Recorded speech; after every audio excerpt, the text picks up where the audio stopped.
Kumikinang-kinang. Yung mga puloy. Hindi kasya. Boss, bali na ako, boss. Bali na ako ka. Ito, baka gusto mo. Ay, andyan na si Madam. Si Madam. Andyan na si Madam. Ayan. Tago, tago. Hoy, yung mukha ni Madam, hindi maano, may tsura. Magtago kayo. O, ilabas mo na to para kunyari, tapos na yung barbecue. Uy, yung barbecue, dalhin mo na doon sa labas. Pero hindi na siya mag-ano. Isa lang na to? Si Damian, Damian doon. Hey! Yung sauce niya na ito, di ba? Ito yun. Dapat pala. Si Damian naglilinis pa ng CR. Salang na natin po. Alam ko na eh. May nakita akong brush ba? Asan na yun? Ayun, ayun.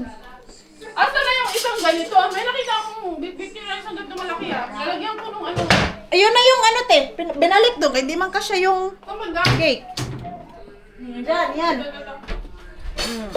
Ang naka-assign dito kay ay, ito. Andiyan na si Madam. Kuya ano? Ayusin nyo. Kuya Kiro. Kayo kay Madam.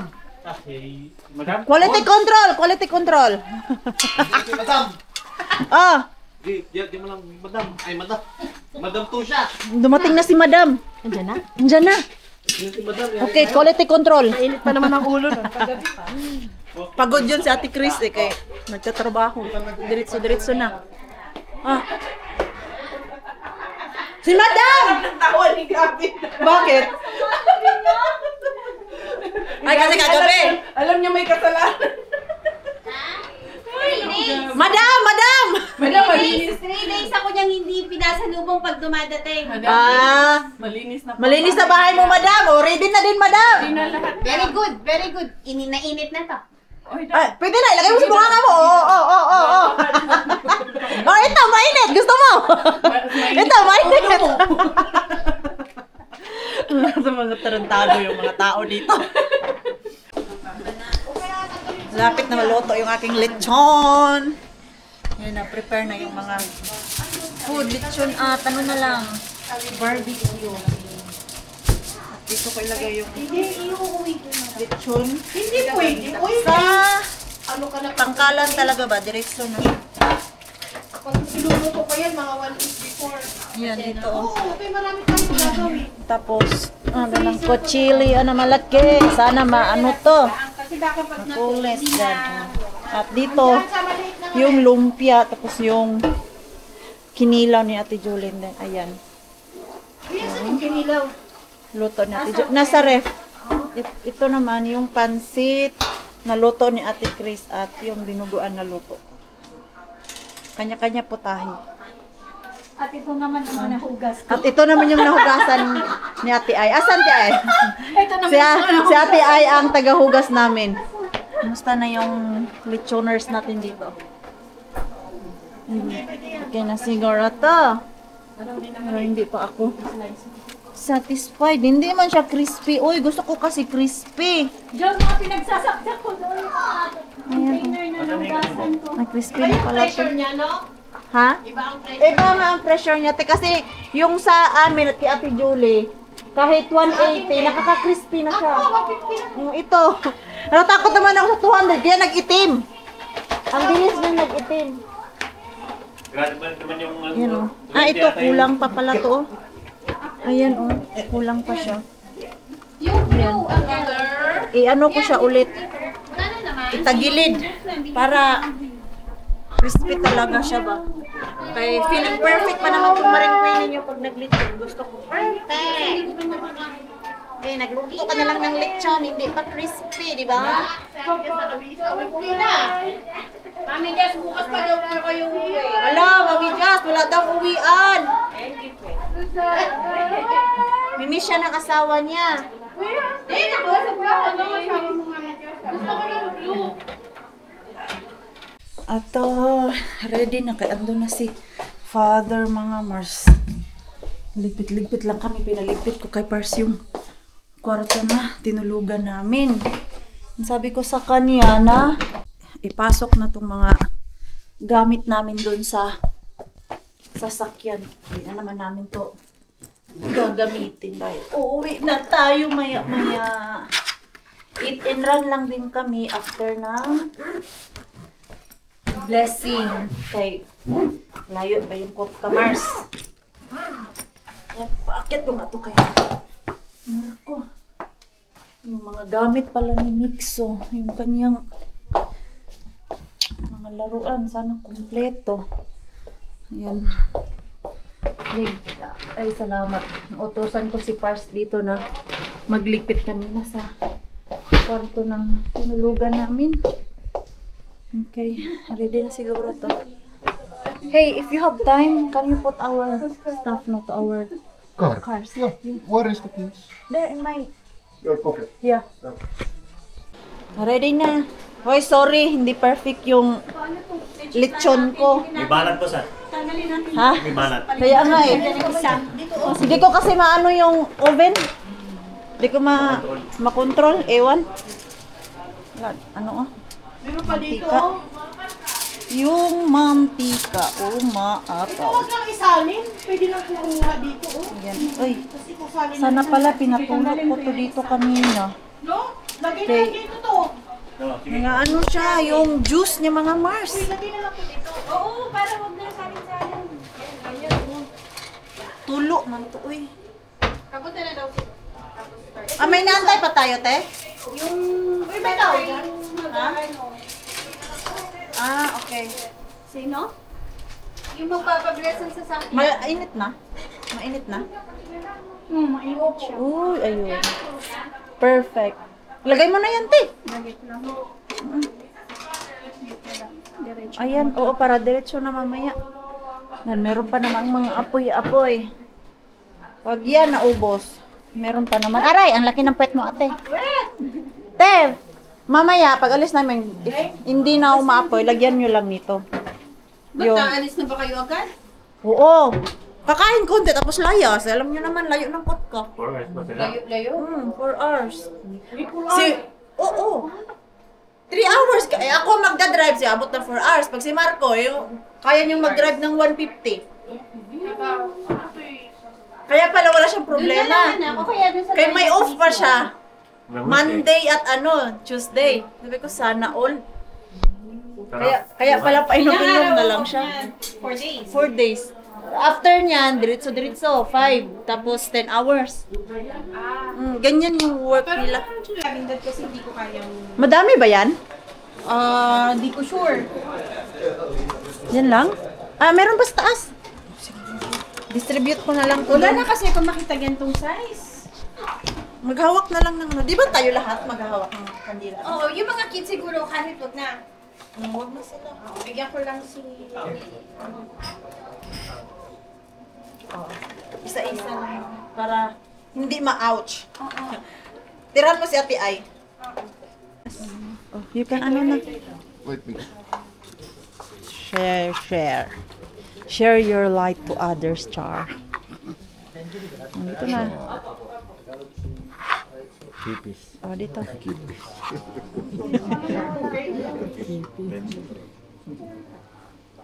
Oo. Andyan na.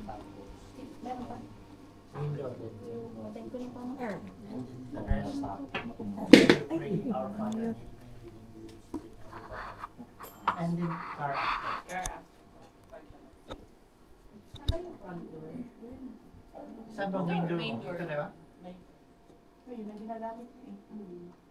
It's Tagalog, so you don't understand. Doesn't matter. He must have Manalangin tayo. Sa ngalan ng Ama, ng Anak, ng Espiritu Santo, ang sumainyo, ang Dinggin mo kami, Panginoong Diyos, Amang Banal, makapangyarihan at walang hanggan.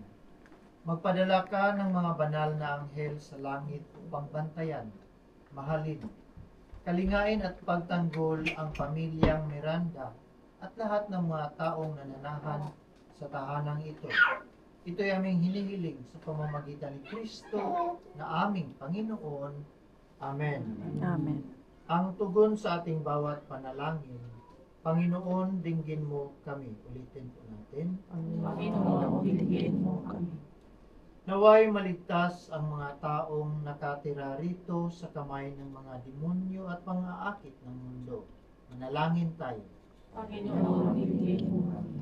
Naway tamasahin nila ang makalangit na katiwasayan at kaligayahan. Manalangin tayo. Panginoon, bigyan mo kami. Naway makaiwas sila sa panghihikayat ng mga masasamang espiritu. Manalangin tayo. Panginoon, bigyan mo kami. Naway maging bukas ang kanilang mga puso sa pangangailangan ng kanilang kapwa. Manalangin tayo. Panginoon, bigyan mo kami.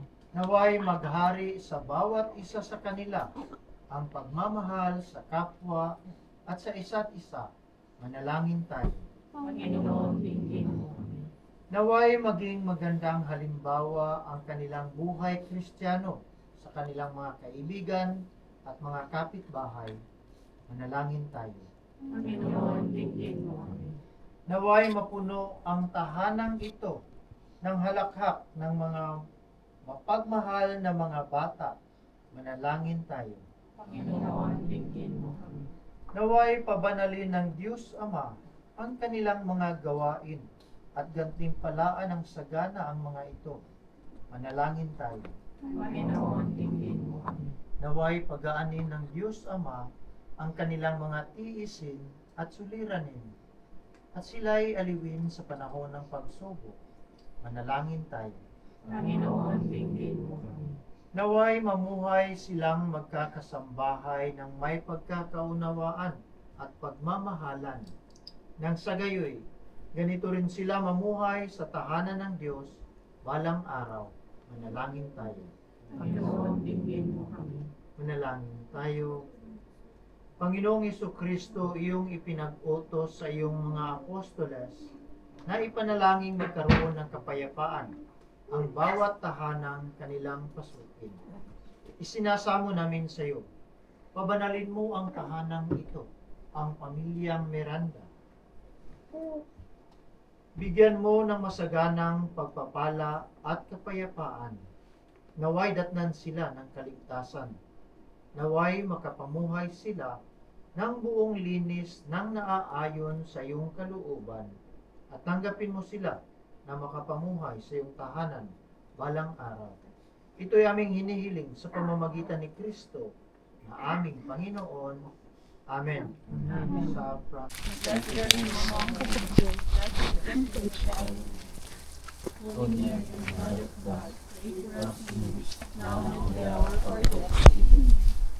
Our Father who art in heaven, Hallowed be thy name. Thy kingdom come, thy will be done on earth as it is in heaven.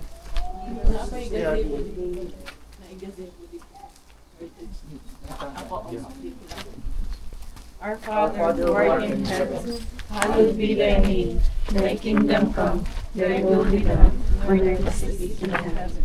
Give us this day our daily bread, and forgive us our sins, as we forgive those who trespass against us. And not lead us into temptation, but deliver us from evil. Hail Mary, Lord is Lord. Blessed are you among women, and blessed is the fruit of thy womb, Jesus. Holy Mary, Mother of God, pray for us sinners, now and at the hour of our death. Amen. Sige, magdasal tayo para sa sasakyan. May part na babanggitin lahat ng mga family name na may-ari ng sasakyan, ha?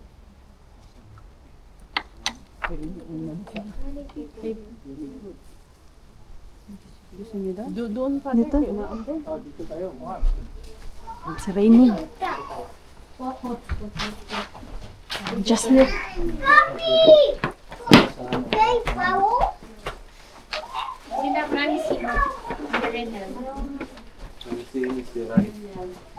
Lahat naman.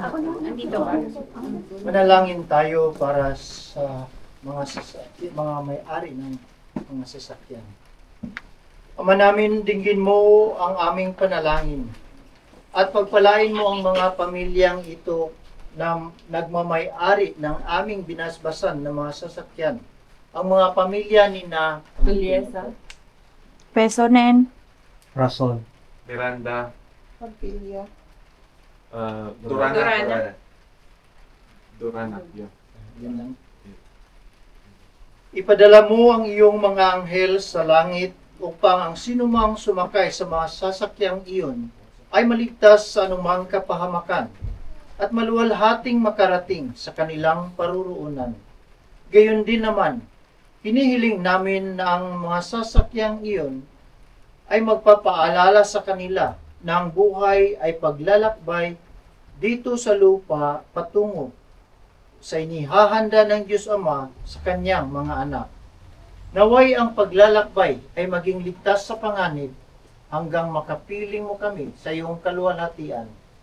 Idalangin din namin, Panginoon, na ipadala mo ang iyong mga anghel upang sila'y bantayan at makarating sa kanilang paruroonan. Ito'y aming hinihiling sa pamamagitan ni Kristo na aming Panginoon. Amen. Amen. Tapusin natin sa sala. Pero bago yung i-bless muna natin yung buntis, ha? Ay, butis. Si Ate Jenny. Ate Jenny. Ako daw. Ako daw. Buntis. For the pregnant. Blessing also for the pregnant. Queenie. Naloka ako kay Father kanina. Pagkakita sa akin, ikaw yung buntis. Hindi naman gano'ng kalaki yung tiyan ko. Sabi talaga ni Father, ikaw yung buntis. Naloka ako sa ikaw yung I buntis. think we have something to discuss. You did not know I'm pregnant. Busog yan. Buntis daw, blessing sa buntis. Something to negotiate.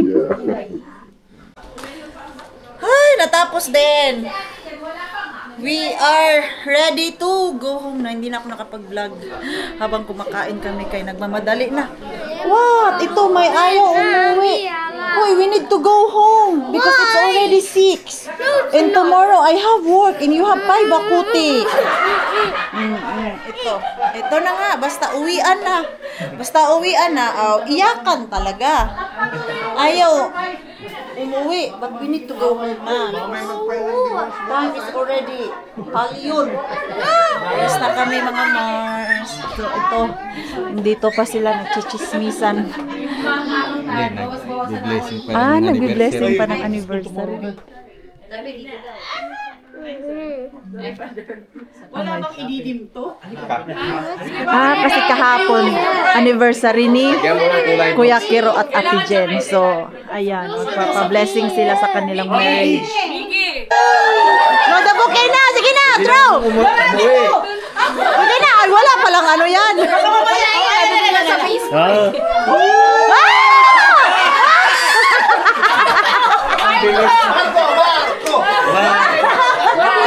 Ang bilis sumalo eh. Walang dala-dala. Hoy! Gusto pa eh.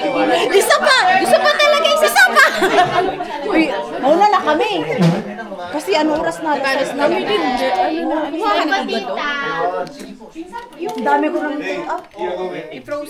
Oh, bye-bye na. Thank you, Gwen. See you. No worry. Ready to help all the time. Bye-bye.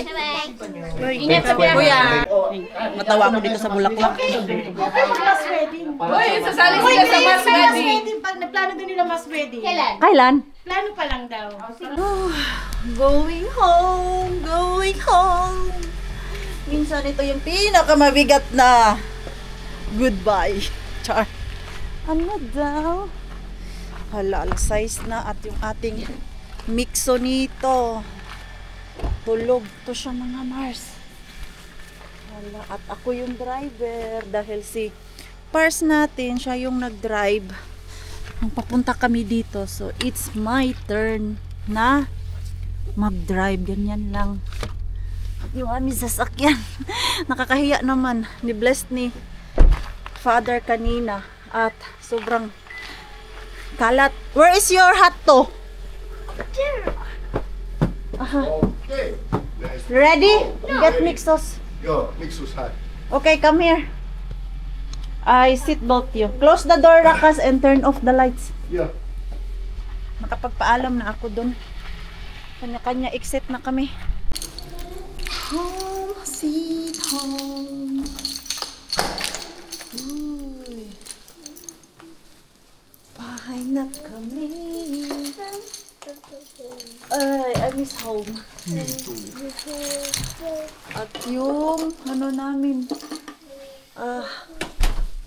higaan kay kailangan pa naming lagyan ng bedsheet dahil tinanggalan ko ng mga Mars. Always nice to come to the home. True. Yes, True. it-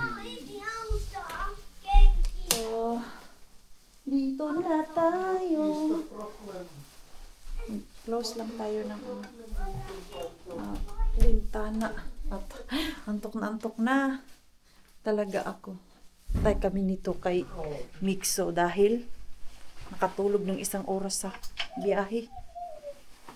Yan, unpack na natin yung aming mga gamit para Finally makatulog at na. home.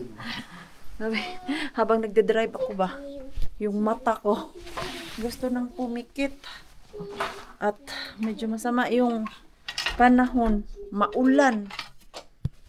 Dito lang papunta sa amin, yung lagpas na doon sa Banta ang hindi maulan. So, sobrang ganda i-drive kaya walang traffic dahil gabi na at very quiet yung daan. At yung aming bata dito ay gutom daw siya. So, kainin natin. Naghingi yan ng pagkain kanina eh. And then, hindi ako makapag hinto-hinto. Dahil, diretso-diretso yung biyahe namin. So, initan ko muna to ng spring roll. Spring roll ang hinihingi nito kanina habang nasa biyahe kami. Oh. May baon akong Keva roller, spring roll, pansit. And then, ito, barbecue chicken. Yan yung, ayan, flour ko pala para sa manok, hindi na gamit. Next time na lang yan. Init-init na lang. Si Mixo lang naman yung gutom. Ay, kami ni Pars, kumain kami bago bumiyahe. The next day. Oh, mga pagod pa ang mga person. Galing sa ating gala. Pero okay na, okay. Basta kasama natin yung tropa. Nakakapagod man, pero yung nakaka-refresh yung mga Mars and Pars ba? Si Pars, ito yata yung first gala namin na kasama yung tropa na hindi siya yung pagod na pagod. Yung, maliban sa biyahe, kasi malayo talaga yung biyahe mga Mars and Pars. Almost 3.5 and then nag-stop kami. Dumating talaga kami dito. 4 hours na. Kahit gusto ko diretso-diretso yung biyahe, kailangan man din mag-stop over para mag-ihi-ihi. At buti na lang si Mixo. Hindi yung whole travel namin tulog kay kinabahan ako. Umalis kami doon alas 6 na yata yan. Mga ganong oras hindi dumating kami dito. Magti-10. Hindi ko na maalala yung oras. Basta kay diretso-diretso yung biyahe namin. At least, nung sa first stop namin, di kailangan ko magpagas. Nagising si Mixo natin at hindi na siya nakatulog ulit ba. Kaya kung natulog yun siya hanggang dito talaga sa Kutka, ay, tay kami nito. Si Mixo hyper na hyper at kami ni Pars antok na antok. Dahil nung Sabado ba yun? Friday, Sabado night. Dahil overtired ang Mixo natin. So, hindi siya makatulog ng maayos. At ang ginagawa niya, iyak ng iyak. Gusto niyang tumabi doon sa hinigaan namin ni Pars. Ang liit lang nun. Parang same size lang nitong sofa namin. Nagsisiksikan na kami ni Pars. Kay pag nag-side si Pars, ay, grabe yung space na nakukuha dahil sa haba ng kanyang legs. Then si Mixo, dinidisturbo niya yung tulog ko. Sabi ko, hindi ba matulog ka? Kaya ako gusto ko din matulog. Ayaw niya matulog. Tapos ubo siya ng ubo. Ayan na, overtired. Dahil whole day nasa labas talaga kahapon. Pero okay naman yun. Nag-enjoy naman siya. Kaya lang nasubrahan din sila tatlo ni Gavin at ni Miggy. Mga pagod. Kaya next time talaga hindi maganda yung hindi mo sila pagpahingahin kay hindi makatulog ng maayos tapos wala na sa mga sarili nila mga Mars and Pars. Mga pagod. And manatulog pala dito sa bahay habang wala kami. But hindi ko na-share sa inyo kung sino yun. Privacy lang para hindi rin siya mahiya pumunta dito ulit sa bahay. Kaya hindi pwedeng lahat na lang i-vlog natin. So, in-offer ko yung bahay namin. Sabi ko na, aalis naman kami dito. 2 nights kaming mawawala. Pwede ka magstay dito if gusto mo. Kung gusto mo mapag-isa, dito ka lang. Binigay ko yung susi. Iniwan namin dun kay Bianan. Tapos pinick up niya lang dun kay Bianan natin. Yun lang yung kaibahan kay taga dito lang din yung ating mother-in-law. Sobrang lapit lang anytime. Kailangan, pwede mong mahingian ng tulong ba? Hindi ka talaga problema. At yun din yung sabi namin sa kanya, pag kailangan niya ng tulong galing sa amin, pwede siyang humingi. Eh, magkapit-bahay lang kami. Mabilis naman nakapasok yung kaibigan ko dito na nakitulog. Sabi ko nga sa kanya, welcome na welcome siya dito sa bahay kung gusto niya. Ay, okay lang naman kay Pars. Ang ayaw lang ni Pars talaga yung mag-overnight kami dito mga girls kasama yung mga bata. Tapos merong work kinabukasan siya. Yung ako okay lang pero pag siya yung merong work kay magigising siya ng maaga. Tapos mahihirapan siya matulog kay minsan kaming mga girls natutulog ng tag-alauna, 2:00 nagchichismisan. Tapos ang iingay namin yung tulog ng ating Pars Marco hindi straight tapos maputol-putol ba kay maingay. At pagdating niya sa workplace niya, sobrang pagod niya yung gaya pag panghapon siya, like 1 o'clock to 10. O, mahabang-habang araw yun. O, gabi pala. Afternoon and night. So, mga bandang 3:00, inaantok na siya. Hindi man siya pwede matulog.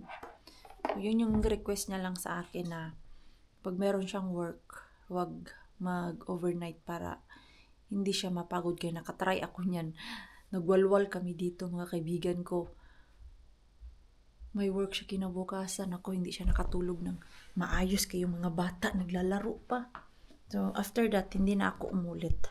So ayan, i-end ko na po yung ating vlog mga Mars. Kahapon pa to dun sa Ikalinin. Maraming salamat po sa walang sawang pagsuporta sa channel namin, sa mga bago pa lang po dito. Welcome po, and please don't forget to subscribe and click notification bell para po updated ka sa ating next video. If nag-enjoy mo po kayo sa ating vlog today, please like, comment, and share this video. Siya pa sana ko lang good night po sa inyong lahat.